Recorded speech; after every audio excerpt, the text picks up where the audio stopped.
इन सब चीज़ों से तुम्हें क्या होगा, ये पढ़ के तुम्हें क्या मिलेगा।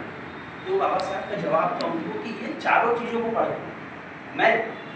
इन समाज में जो हमारी अलग अलग बुराइयाँ हैं, अलग अलग कुरीतियाँ हैं, अलग अलग कुंठाएँ हैं, लोगों के बीच में जो धारणाएँ हैं, लोगों के बीच में जो अविश्वास है, वो क्यों है, इन विषयों का अध्ययन करके मैं लोगों से जानूंगा और जानने के बाद मैं प्रयास करूंगा कि उनको कैसे मैं निकाल पाऊँ। तो यही मेरी शिक्षा का अगला उद्देश्य होगा। तो महाराज को बहुत सारी चीज़ें समझ आई, कुछ चीज़ों को उन्होंने ध्यान नहीं दिया, लेकिन जब बाबा साहब विदेश गए, विदेश जाने के बाद सबसे पहले उन्होंने ये चीज़ पाई कि जब जिस कॉलेज में उन्होंने एडमिशन लिया, वहाँ पे चूँकि ये सब जाति प्रथा और ये सारी चीज़ें उस समय के परिवेश में भारतवर्ष में, विदेशों में इन सब चीज़ों के लिए कुछ भी जगह नहीं थी। तो उनको जैसे दूसरे विद्यार्थी थे वैसे उनको भी बराबर सम्मान मिला। उस सम्मान के चलते बाबा साहब के अंदर एक जो कुछ अच्छा करने की जो इच्छा शक्ति जागृत थी पहले से, उसको और बल मिला। और बाबा साहब ने 24 में से 18 घंटे विदेश में वो पढ़ाई की, और जो 8 साल तक जो डिग्रियाँ या कोर्स किए जाते उनको 2 साल और 3 महीने के कम समय उन्होंने वो पूर्ण किया। और एमए की डिग्री अर्थशास्त्र में पाने वाले और उसके बाद पीएचडी कंप्लीट करने वाले उस समय के भारत के वो पहले व्यक्ति थे। तो शिक्षा इसीलिए आवश्यक है क्योंकि आप किसी चीज़ को अगर समझेंगे, किसी चीज़ के बारे में जानेंगे, उसके प्रति शिक्षित होंगे, तो ही आप समझ पाएंगे कि उसके बारे में हमें आगे क्या करना है। तो बाबा साहब ने इन चारों विषयों के बारे में पढ़ाई की। उसके बाद एक चीज़ जैसे मंडल साहब ने बताई कि आर्थिक तंगी बहुत उस समय उनके पास, निश्चित तौर पर परिवार के लिए कोई ऐसा साधन नहीं था उनके पास कि जिससे जो है उनकी आय के स्रोत हो, और विदेश में पढ़ाई का खर्चा भी बहुत ज़्यादा होता था। तो एक चीज़ मैं यहाँ बताना चाहूँगा कि बाबा साहब ने 2 साल और 8 महीने के समय में, 3 महीने के समय में उनकी पीएचडी भी कंप्लीट कर ली थी, लेकिन उनकी पीएचडी का जो शोध पत्र था, वो शोध पत्र छपवाने के लिए उनके पास पैसे नहीं थे। तो वो शोध पत्र छप नहीं पाया और उनको पीएचडी की डिग्री उनकी यूनिवर्सिटी से नहीं मिल पाई। लेकिन जब वो वापस भारत लौटे, उसके 6 महीने बाद उसको न्यूयॉर्क की गवर्नमेंट ने वहाँ पे कुछ उनको फंड दिया और उस पेपर को पब्लिश करके, और बाबा साहब को भारत में आने के बाद पीएचडी की डिग्री दिलाई। और वो भारतवर्ष के पहले व्यक्ति थे जिन्होंने अर्थशास्त्र जैसे विषय में पीएचडी। तो मैं यहाँ बताने का मेरा उद्देश्य ये है कि बाबा साहब ने अर्थशास्त्र भी पढ़ा, बाबा साहब ने समाजशास्त्र भी पढ़ा, बाबा साहब ने मानव शास्त्र भी पढ़ा और राजनीति शास्त्र। इन सब चीज़ों को पढ़ने के बाद उन्होंने समाज में व्याप्त इन बुराइयों के प्रति कैसे हम इन चीज़ों को अलग कर सकते हैं, कैसे इन चीज़ों को हम निकाल सकते हैं, कैसे व्यक्ति के प्रति, मानव का मानव के प्रति प्रेम हम जागृत कर सकते हैं, और एक दूसरे को समता, समानता और न्याय बंधुत्व के साथ हम देख सकते हैं। इन चीज़ों के लिए उन्होंने न सिर्फ सामाजिक स्तर पर, धार्मिक स्तर पर बहुत सारे प्रयास किए। लगभग 21 धर्म ग्रंथों का उन्होंने अध्ययन किया। जैसे अभी हमारे पूर्व वक्ताओं ने कहा कि बाबा साहब ने जो भगवान बुद्ध को और उनके धर्म को अपनाया, उससे पहले उन्होंने 21 अलग अलग धर्मों के बारे में बहुत विस्तार से सारी चीज़ें पढ़ी। और उसके बाद जो 4 चीज़ें उनको लगे कि अगर एक समता, समानता, न्याय बंधुत्व की स्थापना करने की कोशिश करने की चीज़ें, वो निश्चित तौर पर तो उन्होंने उसको अंगीकृत किया। साथ साथ जब भारत के संविधान के निर्माण में 2 बड़ी महत्वपूर्ण चीज़ें बाबा साहब से जुड़ी है। तो बहुत सारी चीज़ें आज कर भी यदि हम लोग चर्चा करेंगे तो बाबा साहब के बारे में बातें खत्म नहीं होगी। कुछ महत्वपूर्ण बिंदुओं पर मैं जरूर बात रखना चाहूँगा। एक जो मुझे ये लगा कि शिक्षा, बाबा साहब ने विदेश में जाकर ये नहीं कि उनको सिर्फ डिग्रियाँ चाहिए थी इसलिए उन्होंने किया, जिसके बारे में मैंने भी विस्तार से बताया। उन चीज़ों को लेकर के समायोजित किया गया, और ये सारी चीज़ें कहीं ना कहीं उनका जो अध्ययन है, उनका जो ज्ञान, उसको उन्होंने संविधान का, जब उनको संविधान सभा का ड्राफ्ट कमेटी का अध्यक्ष बनाया गया, तो उन्होंने ये सारी चीज़ें, क्योंकि एक बार कोई व्यक्ति समाज में यदि काम कर रहा होता है और समाज में कुछ परिस्थितियों को प्रतिदिन देख रहा होता है, तो वो उस चीज़ से बहुत अच्छी तरीके से वाकिफ होता है, और जिसको बाबा साहब ने बहुत अच्छे से अपने जो उनका जो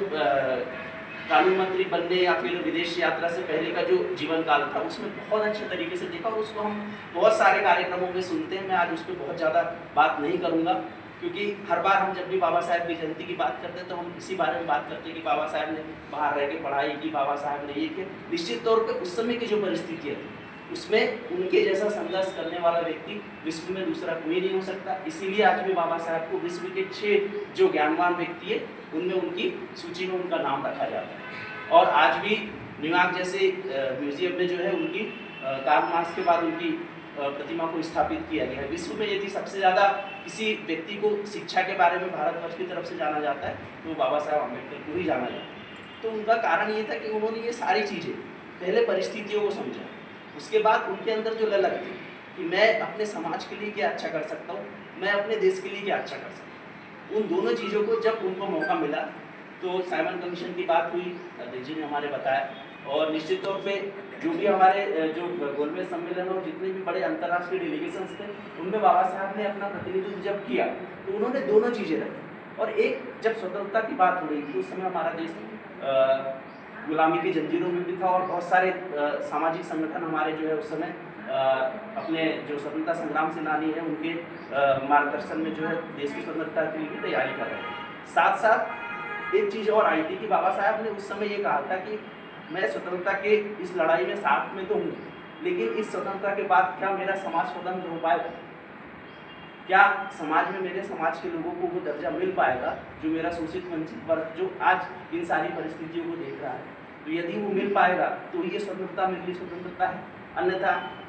मैं आज उनके अधीन हूँ, कल उनके अधीन हूँ। तो ये चीज़ें जो है उन्होंने बहुत गहनता से ली और उसके बाद जब अवसर आया तो सिर्फ उन्होंने शोषित वंचित वर्ग के लिए, बाबा साहब ने जब संविधान की संरचना की और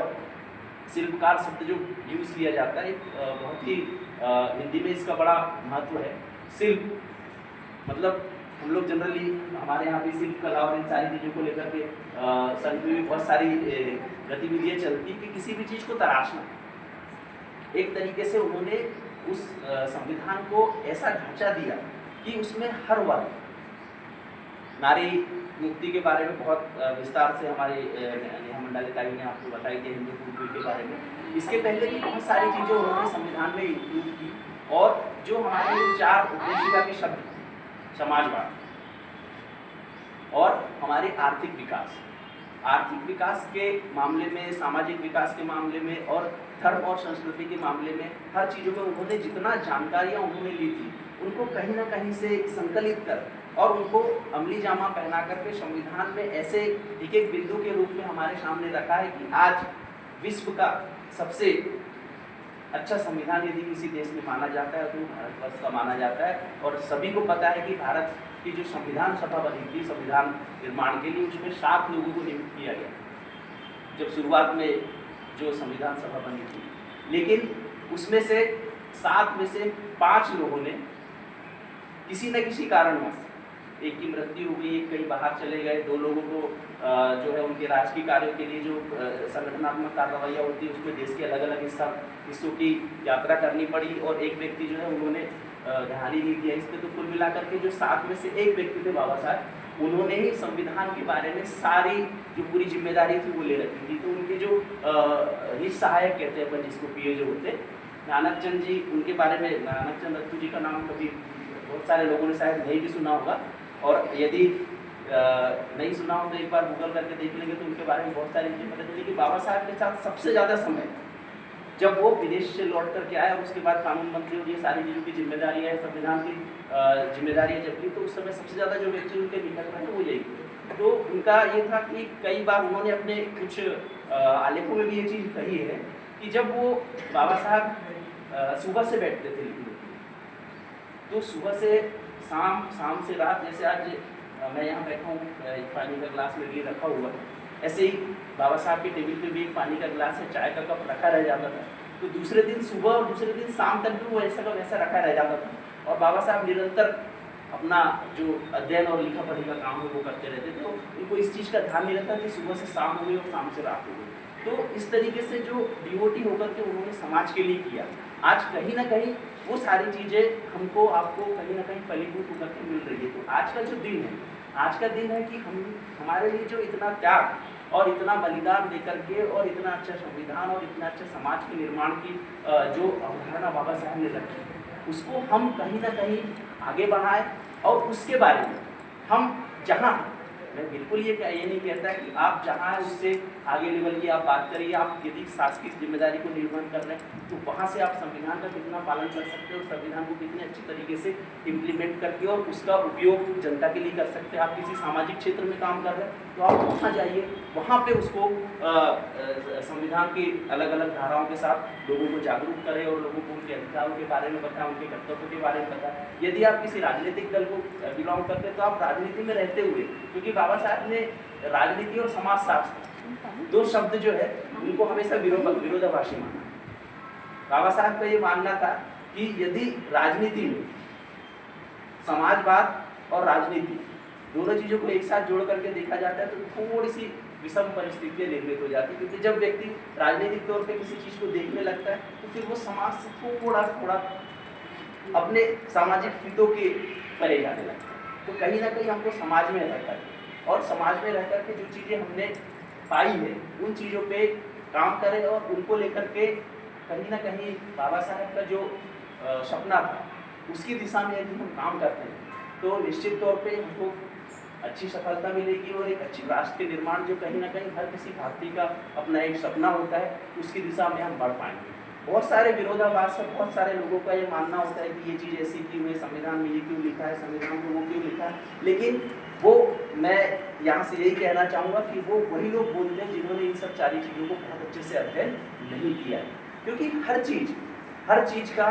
संविधान में जितना भी हमको आज अधिकार मिले, जो भी हमारे कर्तव्य, हम हमेशा अधिकारों की बात करते हैं। बाबा साहब ने संविधान में बहुत सारे हमारे कर्तव्य भी दिए और हम ये मानवीय प्रवृत्ति है, मेरी भी एक अपनी प्रवृत्ति में इसको मानूंगा कि मैं पहले अपने अधिकारों की बात करता हूँ कि मुझे यहाँ आया हूँ तो मेरे बैठने का, मेरे पास पीने के लिए पानी है कि नहीं, ये है कि नहीं, तो ये मेरे राइट्स हैं।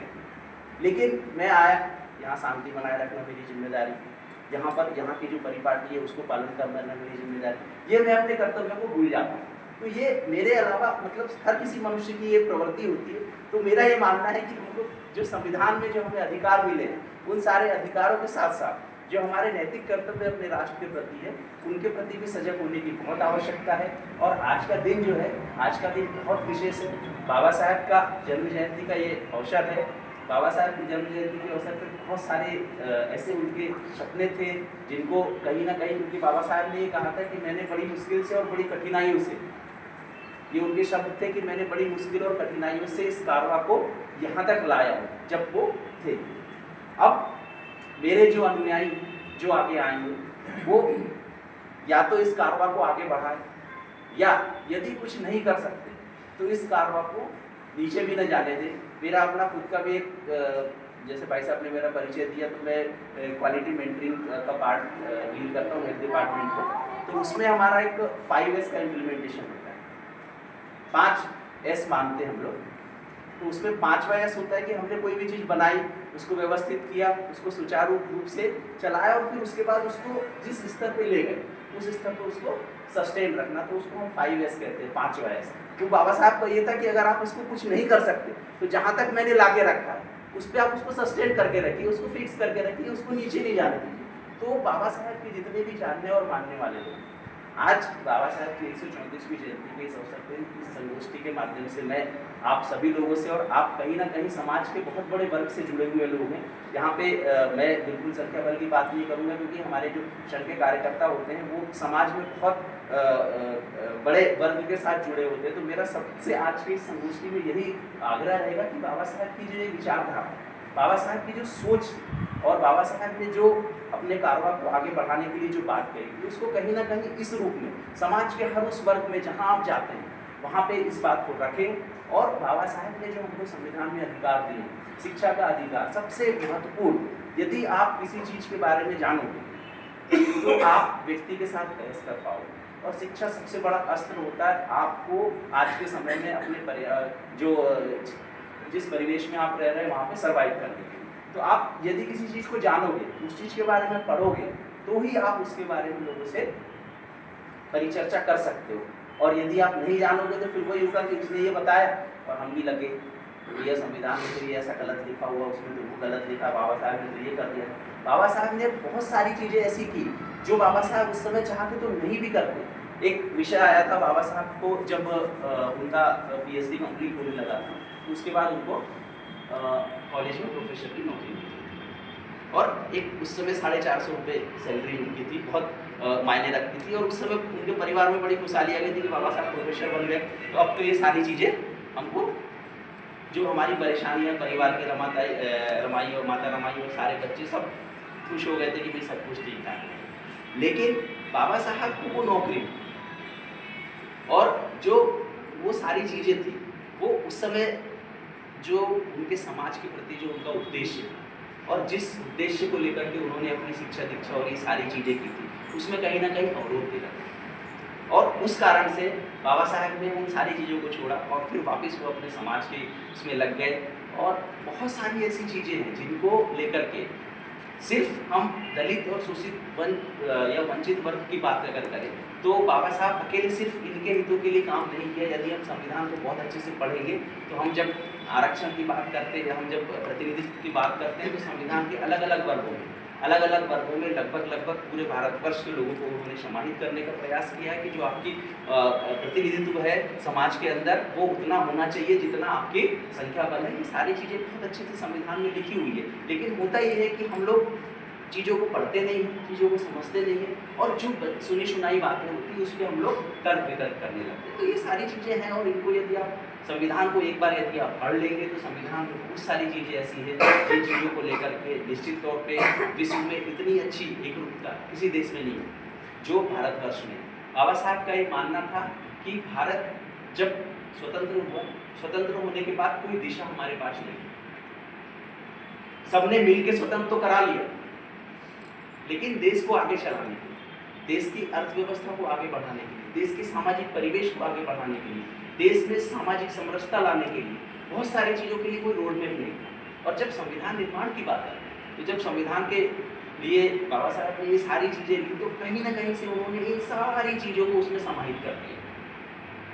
भारत जैसे देश में जहाँ अलग अलग धर्म, अलग अलग जाति, अलग अलग समाज, हर 5 किलोमीटर के अंदर में हमारी जो कल्चर है वो चेंज हो जाता है, तो इसीलिए उन्होंने एक सब इसमें यूज़ किया था। सब जब अपना संविधान की सभा की बैठक हो रही थी उसमें कि भारत जैसे देश में आप किसी के ऊपर प्रहार करके या किसी के ऊपर प्रेशर करके या किसी के ऊपर दबाव डाल करके किसी चीज़ को मना नहीं सकते हैं। भारत ही इकलौता ऐसा देश है जहाँ पर सभी धर्म, जाति और समाज के लोग एक दूसरे के साथ समता, समानता, न्याय और बंधुत्व के साथ यदि रहेंगे तो ये देश विश्व में एक अलग पहचान पाएगा और सभी अपनी अपनी जो सकारात्मक चीज़ें हैं उनको समाज के लिए लगा पाएंगे। और यदि हम इस चीज़ के थोड़ा सा विरुद्ध में चले जाएंगे तो हम सिर्फ आपस में ही तर्क वितर्क करते रह जाएंगे, जो बाबा साहब बिल्कुल नहीं चाहते तो बाबा साहब उस समय एक बहुत अच्छी परिस्थिति में पहुंच गए थे। वो भी विरोध कर सकते थे समाज में बहुत सारी चीज़ें, लेकिन उन्होंने ये सारी परिस्थितियों को सहा और हमेशा उन्होंने अहिंसा का मार्ग अपनाया, हमेशा उन्होंने शांति का मार्ग अपनाया और जो भी परिस्थितियाँ थी उन परिस्थितियों से लड़ने का और उन परिस्थितियों को कैसे दूर किया जाए उसके बारे में हमेशा बात की। मैं एक बहुत सिंपल सी वर्ड में अगर ये करूँ तो आप किसी भी समस्या पे बात करने की जगह आप समाधान पे बात करो, ये काम बाबा साहब ने किया कि हमारे पास इतनी समस्याएं हैं, चाहते तो वो बैठ जाते कि मेरे को तो खाने के लिए नहीं है, मेरे पास तो रहने के लिए घर नहीं है, मेरे पास तो जब एक छोटा सा एक उदाहरण देना चाहूँगा। बाबा साहब जब विदेश से वो करके लौट गए थे अपनी डिग्री लेकर के, उसके बाद उन्होंने जब सयाजीराव गायकवाड़ जी ने उनके साथ एक एग्रीमेंट किया था। एग्रीमेंट ये किया था कि भाई यदि आप यहाँ से हमारे छात्रवृत्ति से जो है आप शिक्षा ग्रहण कर लेते तो उसके बाद आपको आकर के हमारे राजकीय कार्यों में शासकीय जिम्मेदारियों का निर्वहन करना चाहिए। बाबा साहब ने आकर के अपना वो प्रण पूरा किया और उसके बाद उन्होंने उनके कार्यालय में जो मंत्रालय था उसमें ज्वाइन कर लिया, तो संयुक्त सचिव भी उस पर। और सभी जो लोग वहाँ पे काम कर रहे थे सभी लोगों को पता था कि बाबा साहब ने जितनी शिक्षा ग्रहण की है अर्थशास्त्र के मामले में, यदि ये कुछ समय तक यहाँ पे रह गए तो जितने भी हमारे मंत्रिमंडल के लोग हैं उन सबको सलाह देने लग जाएंगे, एक ऊंचे स्तर पर पहुँच जाएंगे। तो बाबा साहब को वहाँ इतनी परेशानियाँ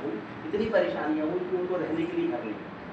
उनको खाने के लिए कोई ऑफर नहीं करता था, उनको पीने के लिए पानी तक की व्यवस्था नहीं हो पाती थी। और लास्ट मोमेंट पे उन्होंने कुछ समय के लिए तो जो है अपनी पहचान छुपा करके वहाँ पे रहना पड़ा कि मैं एक पारसी समुदाय से हूँ। उनको ये बता नहीं पा रहे थे कि मैं दलित समुदाय से हूँ, क्योंकि यदि वो बताते तो उनको कोई वहाँ पे घर नहीं मिलता। तो